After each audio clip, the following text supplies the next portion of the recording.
Polisi menjemput selebgram Ratu Entok dari kediamannya pada 8 Oktober 2024 dan tiba di Polda Sumut pukul 12.05 waktu Indonesia Barat.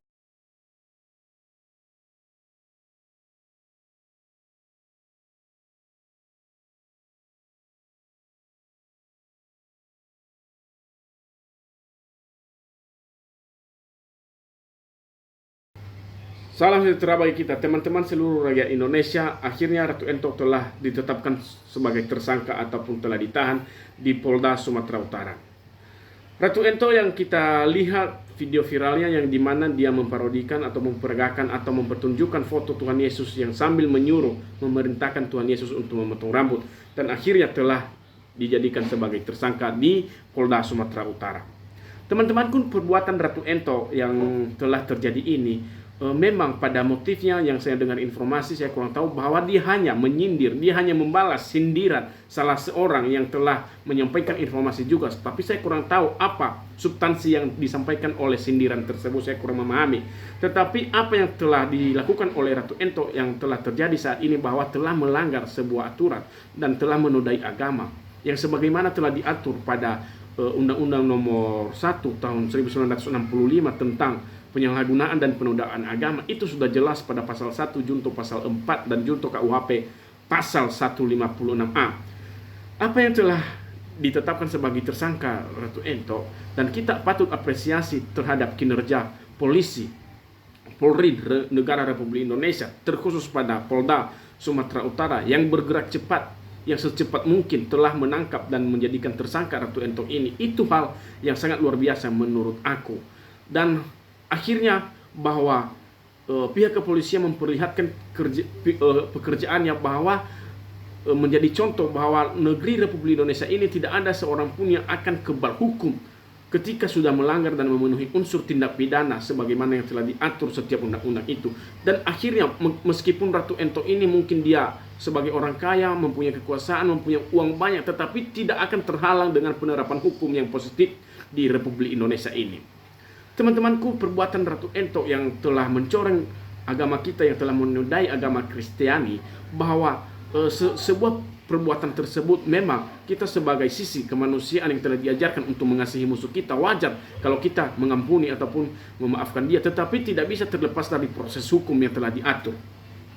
Hal ini teman-temanku, sebagaimana yang telah disampaikan oleh salah satu pihak kepolisian Polda Sumatera Utara yang menyampaikan jeratan hukum kepada Ratu Entok yang sebagaimana hanya tertuang pada penyalahgunaan ataupun pelanggaran undang-undang ITE, itu sangat-sangat tidak setuju menurut aku, karena tidak bisa terlepas dari pasal KUHP juga. Teman-temanku, bahwa kita akan merujuk pada undang-undang atau peraturan Presiden Undang-Undang Nomor 1 Tahun 1965 tentang penyalahgunaan dan penodaan agama yang terdapat pada pasal 1, bunyinya demikian: setiap orang dilarang dengan sengaja di muka umum menceritakan, menganjurkan atau mengusahakan dukungan umum untuk melakukan penafsiran sesuatu agama yang dianut di Indonesia, atau untuk melakukan kegiatan-kegiatan keagamaan yang menyerupai kegiatan-kegiatan keagamaan dari agama itu. Penafsiran dan kegiatan mana menyimpang dari pokok-pokok ajaran agama tersebut. Pada junto pasal 4 telah diatur bahwa pidana dengan pidana penjara selama-lamanya 5 tahun barang siapa dengan sengaja di muka umum mengeluarkan perasaan atau melakukan perbuatan huruf A yang pada pokoknya bersifat permusuhan, penyalahgunaan atau penodaan terhadap suatu agama yang dianut di Indonesia, dengan maksud agar supaya orang tidak menganut agama apapun juga bersedia ketuhanan yang Maha Esa. Dan pada pasal tersebut telah dijuntokan ataupun telah dikaitkan pada pasal 4 itu junto pasal 156A, itu hukuman ataupun ancaman pidananya adalah 5 tahun. Artinya bahwa Ratu Entok ini bisa kena hukum yang berlapis, pasal yang berlapis, selain dari pasal 45B Undang-Undang ITE yang sebagaimana tertuang pada yang terakhir ini Undang-Undang Nomor 1 Tahun 2024 tentang alat transaksi elektronik, atas perubahan kedua undang-undang nomor 8 tahun 2011 dan tahun 2016, itu sudah jelas pada pasal 28 ayat 1 junto pasal 45B, itu sudah jelas hukumannya juga ancamannya adalah 6 tahun. Tetapi dengan hanya satu pasal yang hanya diterapkan, tidak bisa terlepas seharusnya hukuman yang berlapis pada pasal 156. Seperti yang saya katakan kemarin, bahwa harusnya dapat hukuman yang berlapis, ancamannya bisa 10 tahun. Nah, tetapi dengan kata lain, okelah, saat ini Muhawarah Ratu Ento, kami hanya meminta nanti kepada jajaran kepolisian supaya ancamannya itu tidak boleh di bawah 5 tahun sesuai Undang-Undang ITE, dan sehingga putusan juga nanti sebuah hakim ataupun seorang hakim ataupun tuntutan dari kejaksaan penuntut umum supaya dakwaannya juga sesuai dengan penerapan Undang-Undang ITE di atas 5 tahun.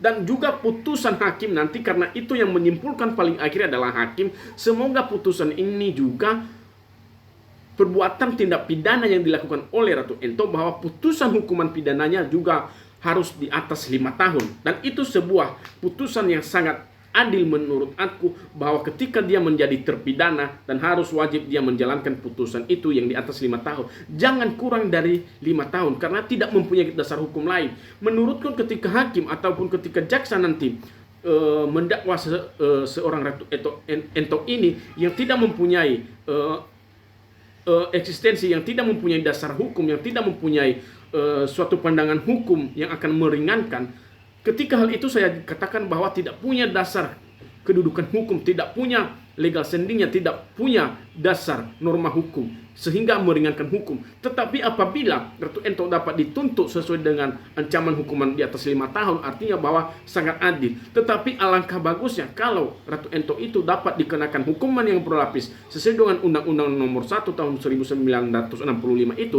tentang penodaan agama, tidak terlepas dari junto 156A, itu seharusnya dapat dihukum ancaman pidananya semua yang ditotalkan dapat 10 tahun. Artinya bahwa bisa aja putusan hakim pengadilan negeri ataupun pengadilan pertama bisa dapat menuntut ataupun memutuskan sebuah putusan bahwa Ratu Ento dapat dituntut hukuman 7 tahun. Bisa aja. Tetapi kami mohon, meskipun tidak kena hukuman yang berlapis, tetapi jangan kurang dari 5 tahun. Ketika kurang dari 5 tahun, apa dasar? Sedangkan Undang-Undang ITE saja sudah jelas apa dasar. Dan itulah yang kami khawatirkan ketika nanti karena kekuatan, mungkin karena ada sesuatu desakan, mungkin ada sesuatu ini itu, sehingga mencari pasal-pasal yang tidak memberatkan kepada Ratu Ento, tetapi tidak punya dasar hukum lain. Itu menurut aku. Tadi teman-temanku, seluruh rakyat Indonesia, kita kawal kasus ini kepada semua, kepada orang yang telah melaporkan Ratu Ento.